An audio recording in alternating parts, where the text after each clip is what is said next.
आधुनिक भारताचा जन्म कसा झाला या प्रश्नाचं उत्तर बहुतेकदा संस्कृती, परंपरा आणि अध्यात्मात शोधलं जातं. पण विचार करा, जर कोणी म्हणालं की भारताच्या जन्माची कहाणी ही हजारो वर्षांच्या परंपरेची नसून ती फक्त गेल्या काही शतकांच्या आर्थिक संघर्षाची आहे, तर आज आपण समाजशास्त्रज्ञ AR देसाई यांच्या याच मूलगामी सिद्धांताचं विश्लेषण करणार आहोत. तर मग देसाईंच्या सिद्धांतांपर्यंत पोहोचायचं असेल तर आपल्याला एका अगदी मूलभूत प्रश्नापासून सुरुवात करावी लागेल. राष्ट्र म्हणजे नेमकं काय असतं? काही लोक एकत्र येतात आणि अचानक स्वतःला एक देश का म्हणू लागतात? हा प्रश्न विशेषतः भारतासारख्या प्रचंड विविधता असलेल्या देशाच्या बाबतीत खूप महत्वाचा ठरतो. आता बघा, या प्रश्नावर साधारणपणे 2 उत्तरं दिली जातात. एकीकडे अनेकांना असं वाटतं की भारत हा हजारो वर्षांपासून एक सांस्कृतिक आणि आध्यात्मिक एकसंध आहे. पण AR देसाई एक पूर्णपणे वेगळाच, अगदी धक्कादायक विचार मांडतात. त्यांच्या मते भारतीय राष्ट्रवाद ही काही प्राचीन गोष्ट नाही, तो आधुनिक काळात, विशेषतः ब्रिटिश राजवटीत झालेल्या आर्थिक संघर्षातून जन्माला आलेला आहे. पण देसाई इतक्या ठामपणे हा निष्कर्ष कसा काढू शकले? त्यांनी भारताच्या इतिहासाकडे बघण्यासाठी एक खास नजर, एक विशिष्ट फ्रेमवर्क वापरलं. चला तर मग पाहूया हे फ्रेमवर्क नेमकं काय होतं. तर हे आहेत अक्षय रमणलाल देसाई, भारतातले एक मोठे मार्क्सवादी समाजशास्त्रज्ञ. आणि हे फक्त पुस्तकी पंडित नव्हते, तर कामगार, शेतकरी आणि विद्यार्थी चळवळींमध्ये सक्रिय राहून त्यांनी वर्गीय संघर्षाचा प्रत्यक्ष अनुभव घेतला होता. त्यांची मेथड होती द्वंद्वात्मक ऐतिहासिक भौतिकवाद. आता हा शब्द ऐकून घाबरू नका. अगदी सोप्या भाषेत सांगायचं तर समाज हा नेहमी संघर्षातून आणि विरोधाभासातून पुढे जातो. आणि इतिहासाला चालना देणारी खरी शक्ती म्हणजे पैसा, म्हणजे आर्थिक नियंत्रण. संपत्ती कोण निर्माण करतं आणि त्यावर ताबा कोणाचा असतो हेच सगळं ठरवतं. विचार करा की समाज म्हणजे एक इमारत आहे. त्या इमारतीचा पाया म्हणजे बेस हा आर्थिक असतो, म्हणजे संपत्ती कशी तयार होते. या पायावर उभे राहतात वर्गीय संबंध, म्हणजे मालक आणि कामगार किंवा शोषक आणि शोषित. आणि या 2 वर्गांच्या संघर्षातूनच मग समाजाची वैचारिक अधिरचना तयार होते, म्हणजे कायदे, राजकारण आणि राष्ट्रवादासारख्या भावना. म्हणजे देसाईंसाठी राष्ट्रवाद ही काही हवेत तरंगणारी भावना नाहीये, तर ती थेट आर्थिक परिस्थितीच्या पोटातून जन्माला आलेली कल्पना आहे. आणि इथेच देसाईंच्या विश्लेषणाचा सगळ्यात इंटरेस्टिंग भाग येतो, वसाहतवादाचा विरोधाभास. म्हणजे ब्रिटिशांनी भारताचं शोषण करण्यासाठी ज्या गोष्टी केल्या, त्याच गोष्टींनी नकळतपणे भारतीय राष्ट्रवादाची पायाभरणी कशी केली ते पाहूया.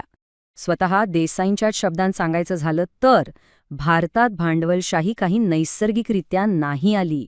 ती ब्रिटिशांनी त्यांच्या फायद्यासाठी आपल्यावर जबरदस्तीने लादली होती.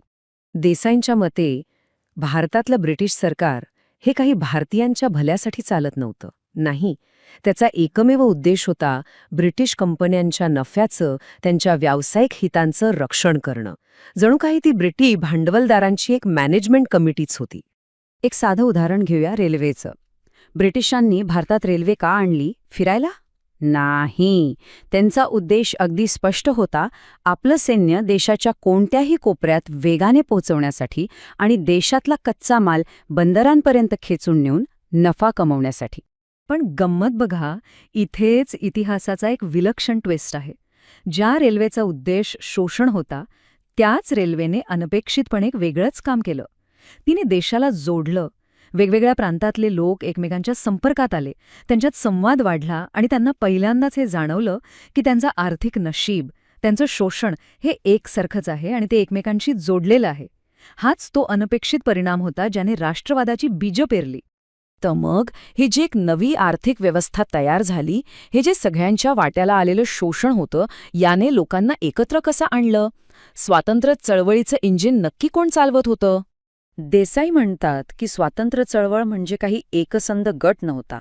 ती एक मोठी आघाडी होती, एक युती होती, ज्यात शेतकरी होते, कामगार होते, शिकलेला मध्यमवर्ग होता, सगळेच होते.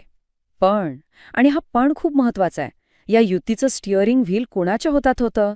तर ते होतं भारतीय भांडवलदार वर्गाच्या हातात, म्हणजे मोठे कारखानदार आणि व्यापारी यांच्या हातात.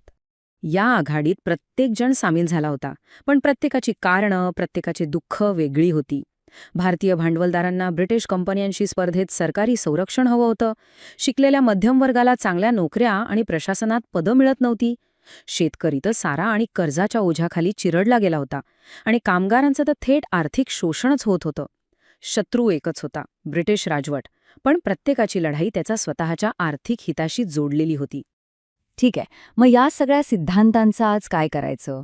आजच्या काळात त्याचं महत्त्व काय आहे? आणि हो, त्यावर टीकाही होतीये. चला, दोन्ही बाजू समजून घेऊया. देसाईंवर सगळ्यात मोठी टीका होते ती इकॉनॉमिक डिटर्मिनिझमची. म्हणजे काय? तर त्यांनी प्रत्येक गोष्टीला अर्थकारणाशी जोडलं आणि जात, धर्म, संस्कृती यांसारख्या महत्त्वाच्या घटकांकडे दुर्लक्ष केलं असं म्हटलं जातं. पण तरीही देसाईंचा विचार आजही महत्त्वाचा ठरतो. का? कारण जेव्हा आपण आजचे मोठे शेतकरी मोर्चे पाहतो किंवा कामगारांचे संप बघतो, तेव्हा देसाई आपल्याला आठवण करून देतात की या संघर्षाची मुळं केवळ वरवरच्या भावनांमध्ये नाहीत, तर ती थेट आर्थिक धोरणांमध्ये आणि मोठ्या कंपन्यांच्या हितांमध्ये दडलेली आहेत. आणि हे सगळं आपल्याला एका शेवटच्या पण अत्यंत मूलभूत प्रश्नाकडे घेऊन येतं. आपली ओळख, आपलं राष्ट्रप्रेम या भावनांचं खरं मूळ कशात आहे? आपल्या हजारो वर्षांच्या संस्कृतीत की आपल्या सगळ्यांच्या खिशातल्या पाकिटात, म्हणजे आपल्या आर्थिक परिस्थितीत? यावर विचार करायला भाग पाडणं हाच देसाईंच्या विश्लेषणाचा खरा आणि चिरस्थायी वारसा आहे.